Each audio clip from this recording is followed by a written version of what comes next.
Good morning, Dr. Keesha here.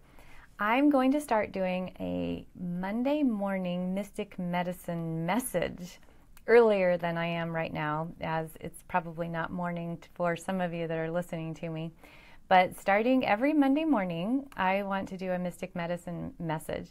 Now, I'm going to be writing some blogs. I'm working on a book right now about what mystic medicine is, so I thought I'd start with that and really have us gather together as a community with this understanding that we all have the power to help each other heal and to heal ourselves. So whenever I teach intuitive development classes or psychic ability training, for any of my students, I always tell them, you are not the healer.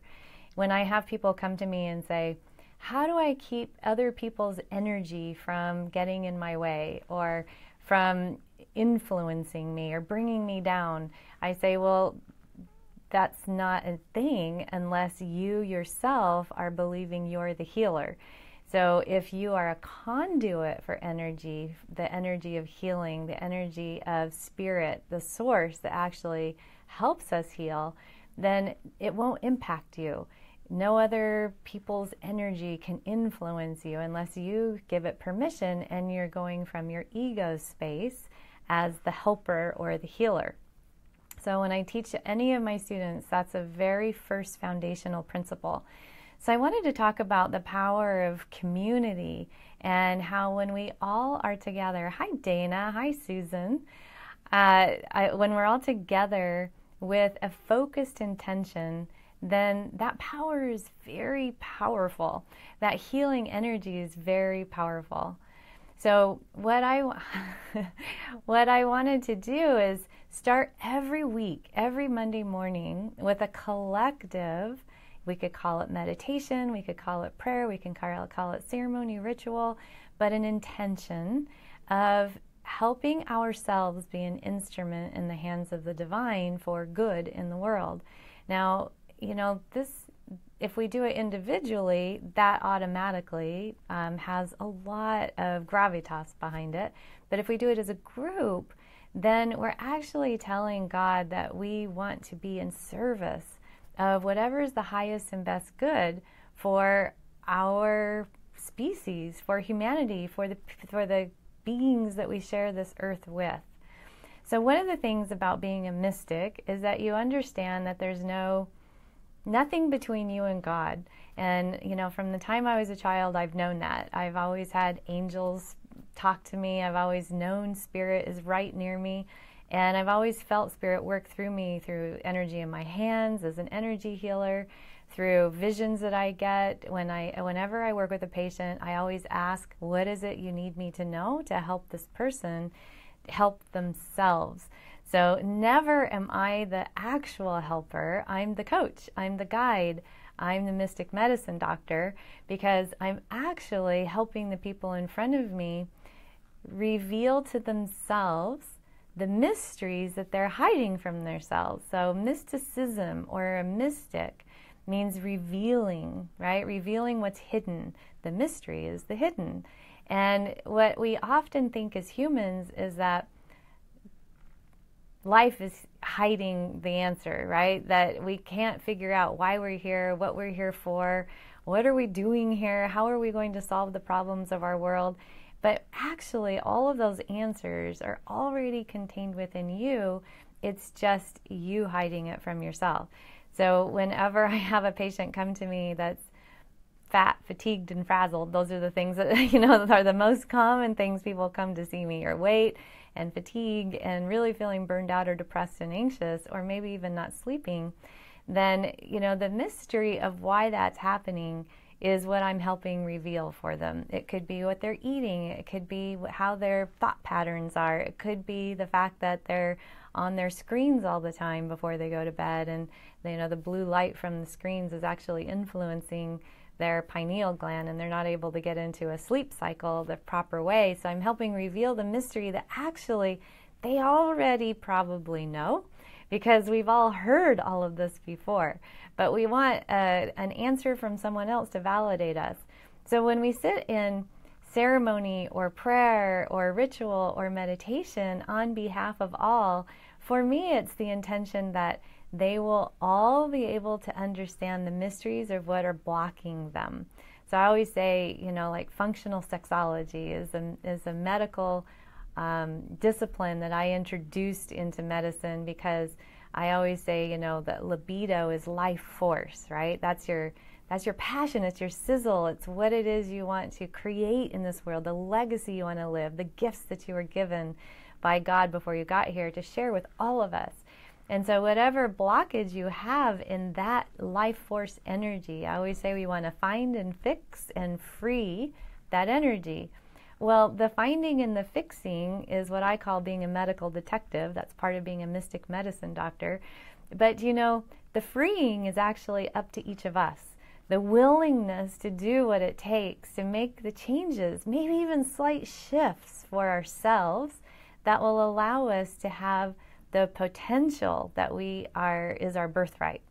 So, one of the things about mystics is oftentimes they get into some pretty serious, life-threatening situations.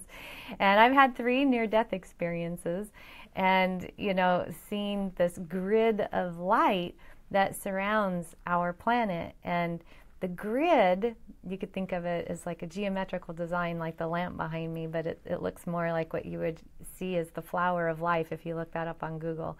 And each one of those little bars in the geometrical design, that's the grid of energy that holds all of us in life, is one of us. Each bar is one of us. And when it's dim, that means the grid itself is weakened. And when it's lit up brightly, it means that there's strength in the life that we have here. There's strength in life force. That means that we can shine and deliver and share our gifts with one another and help each other heal and help ourselves heal.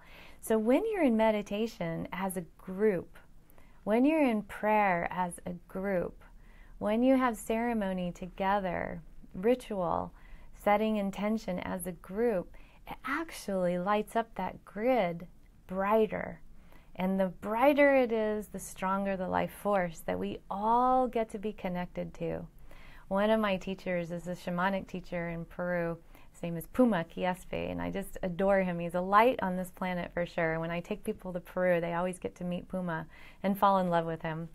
And one of the things that he says is every time we sit in meditation and we open up our mesa bundle, or set up an altar or sit in prayer, we are in ceremony with everybody else on the planet who's doing the same thing. We're linking, the grid, right? We're linking with the people that are on that same vibrational level. And that energy, that force, and that power serves us as humanity. This is so important because it transcends religion. It transcends words for God. It transcends, and I just posted this on Facebook a little bit ago, and I said, the mystic knows that God is in everything, including the medical diagnosis or the pain that you're feeling or the suffering or the challenges that you're having in this life. The mystic knows that too is God, that there's no such thing as God being absent. But the thing that I put in the caption above it, and I would love to hear a discussion about this from everybody, because as I write this book, I find it's a fascinating conversation I have with myself because of things I've heard before from my patients and my students. But what does the word God mean to you?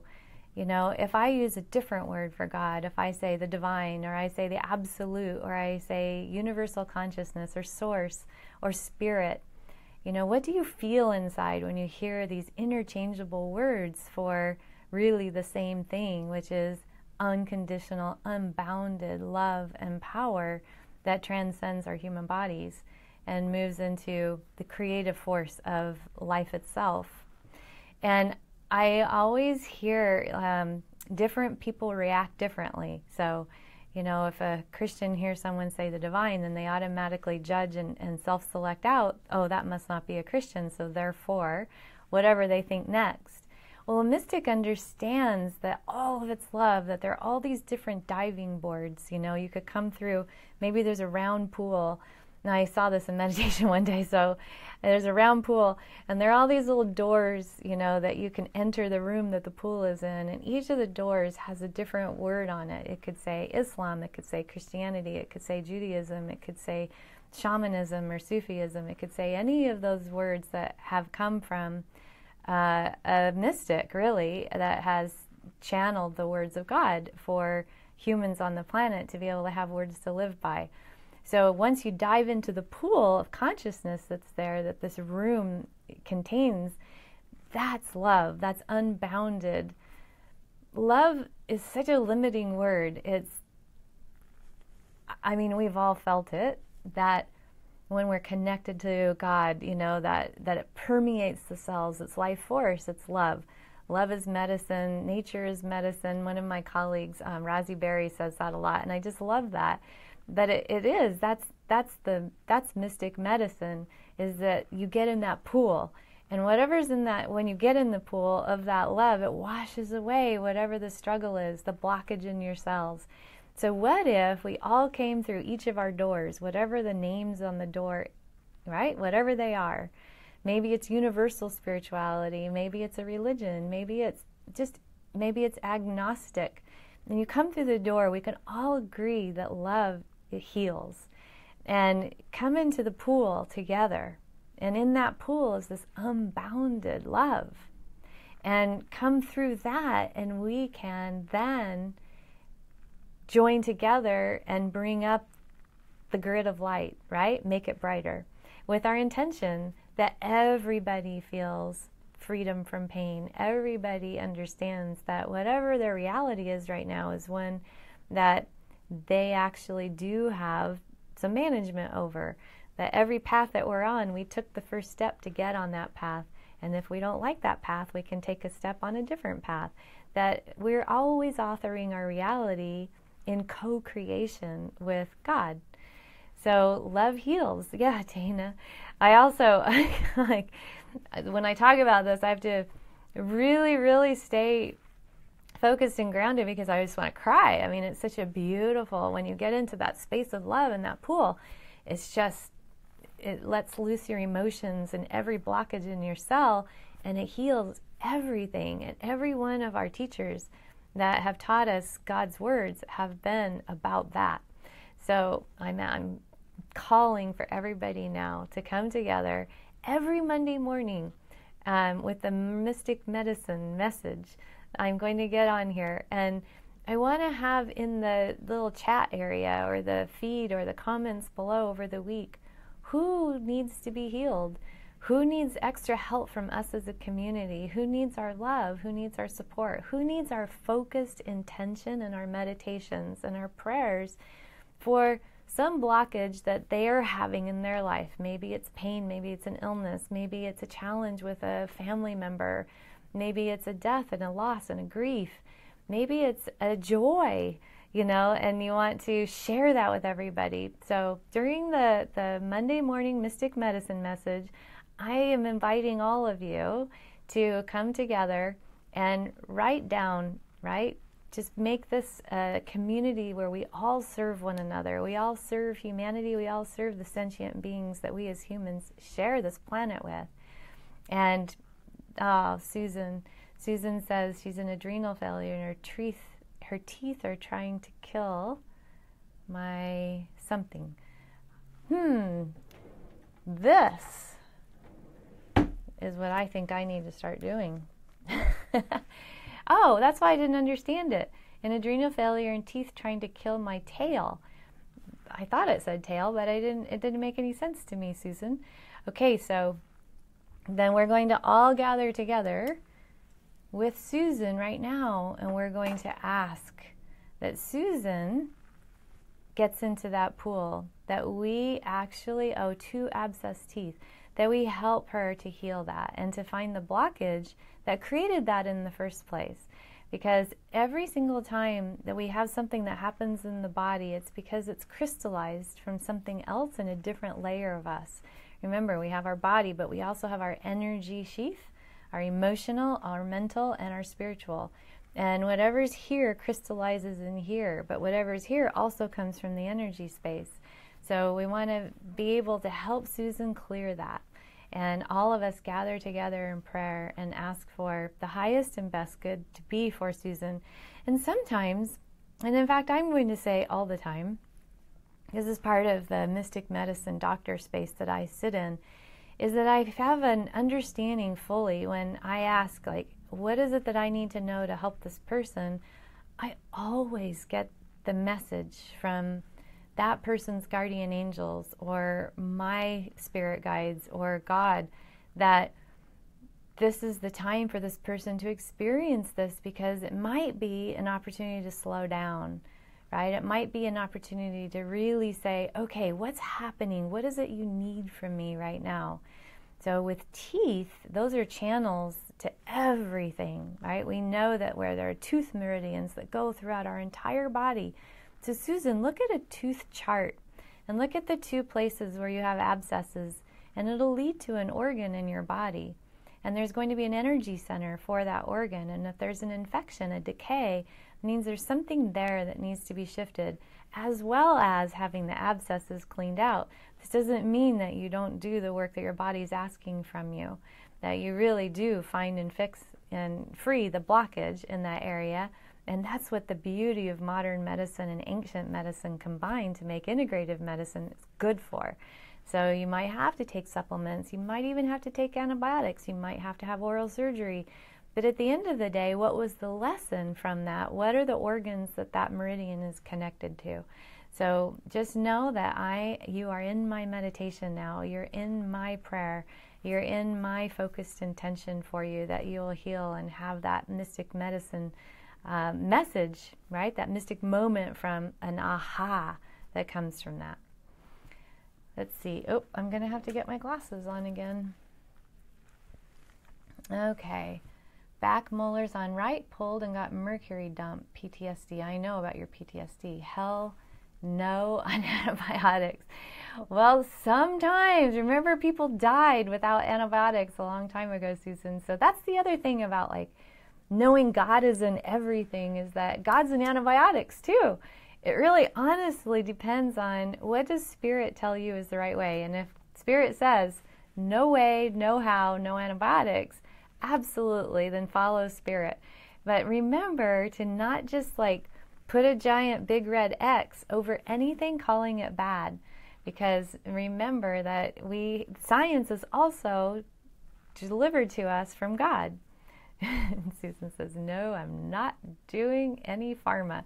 Okay, so I actually am a follower of Tantra Shaivism. One of the things, I go through all those doors around the pool, and one of the things I loved about their teachings, because it comes from India, it comes from a time in India when there's caste system, and there is a certain class of people that never had to touch what they considered dirty things, like dead people, right? The untouchables had to do that, or clean the latrines.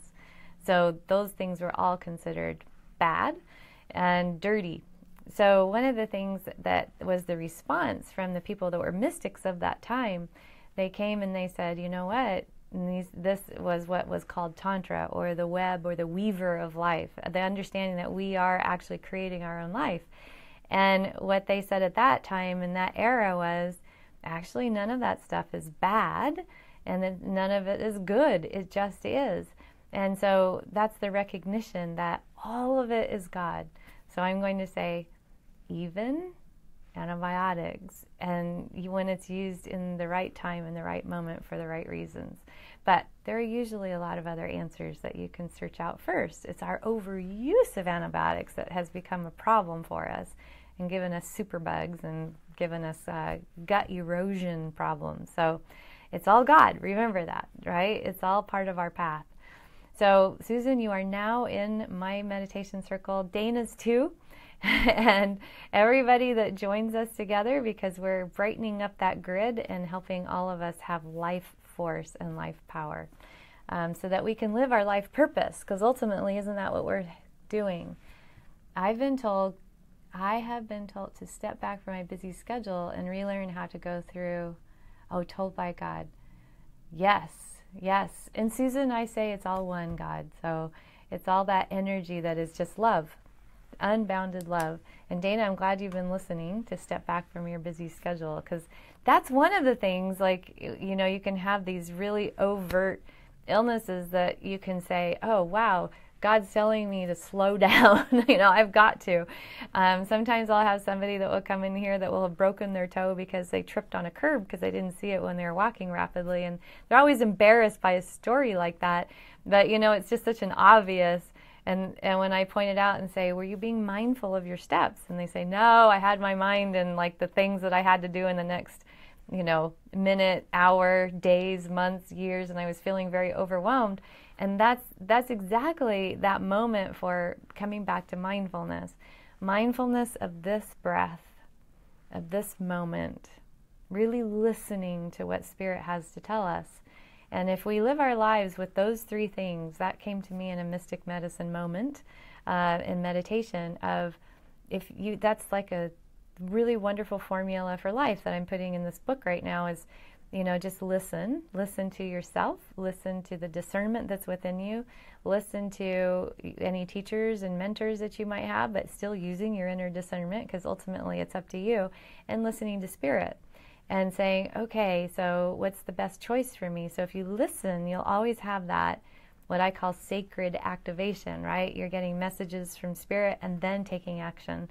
And so if you have that, then you'll also be able to breathe with relaxation. And if you breathe, that's what feeds mitochondria, oxygen. And when you're in prayer, it's hard to be tense when you're in prayer. It's hard to be tense when you're in meditation. I think it's why it shifts so many things on the planet. Why science has shown us that people that meditate in large groups actually make shifts. Like there was a study done in Washington, D.C., where the crime rate went down when a group of people joined together and meditated with intention over a period of time. Crime rate in Washington, D.C. went down. Then when they stopped, it went back up. I myself in medicine have seen this happen over and over again. Back in Texas, when my boys were real small, they're now in their late 20s.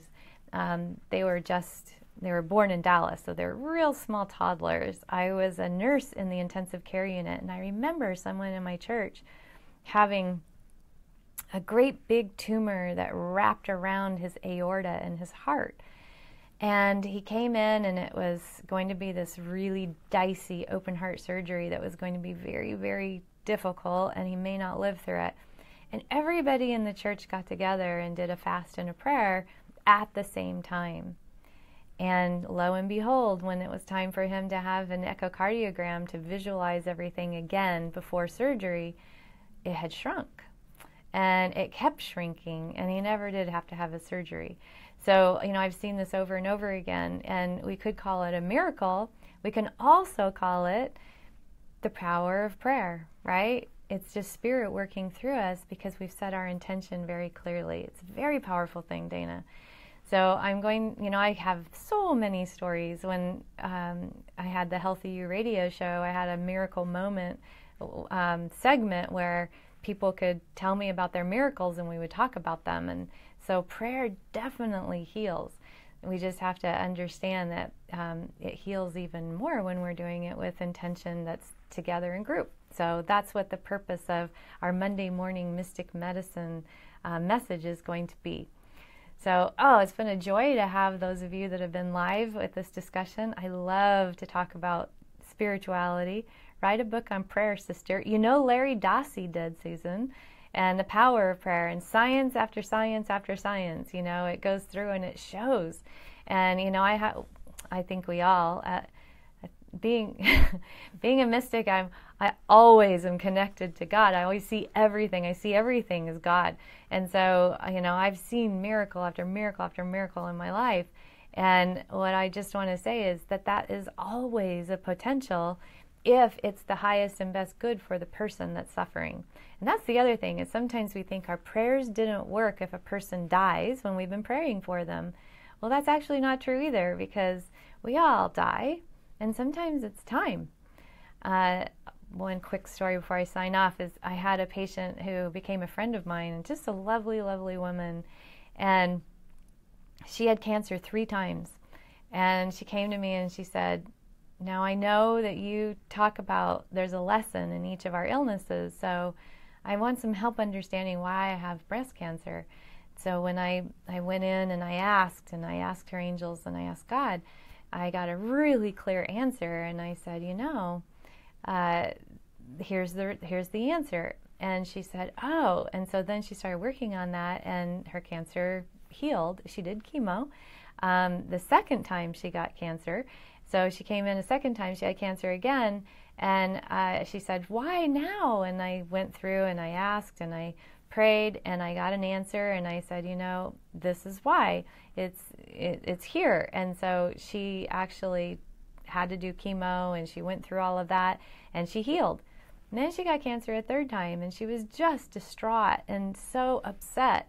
And I said, you've learned something, and you've evolved your consciousness, and you've gotten stronger, and you've created this amazing spiritual community as a result of your struggles.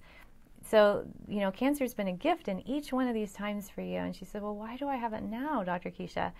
And so I went in and I asked, and I said, it's time for you to go home. You've learned what you were meant to learn, and it's time. And she just, she had so much peace. And she took a deep breath, and she just got tears in her eyes, and she said, I feel that. I feel the truth of that. And so she didn't do anything this time. She prepared, right? She gathered her loved ones together, and she prepared. It's the gift of cancer, is to be able to prepare in that way to die. And she had me help her, and I helped her prepare for her death. And it was one of the most beautiful deaths I've ever been blessed to help with. And, I did years of hospice, and death is not a bad thing. Illness is not a bad thing. And so sometimes we think that our prayers aren't being answered if the suffering we have is not being removed. So instead of asking for it to be removed, perhaps ask, what am I to learn from this? And when it's time, maybe it can go, maybe it won't. And it doesn't mean that your prayers weren't answered. So, okay. That must be hard, Keesha. I think it is if you resist it. If you keep saying, like, I pray, and if I have faith, the suffering goes away. If that's your formula and you believe that, then you're going to be disappointed a lot if your highest and best good is to keep that and learn a different lesson in what you think.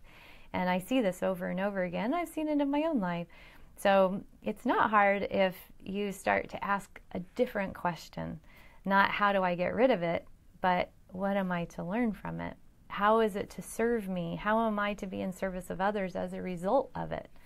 That's the Shero's journey. Okay, everybody, I gather with you in prayer now, and I ask that all of you this week, this day, this moment are able to find the mysteries to your own suffering, and that the healing that's for your highest and best good occurs for you on all levels, physical, energetic, emotional, mental, and spiritual. And my love to you, unbounded and love. Love is medicine. Bye-bye.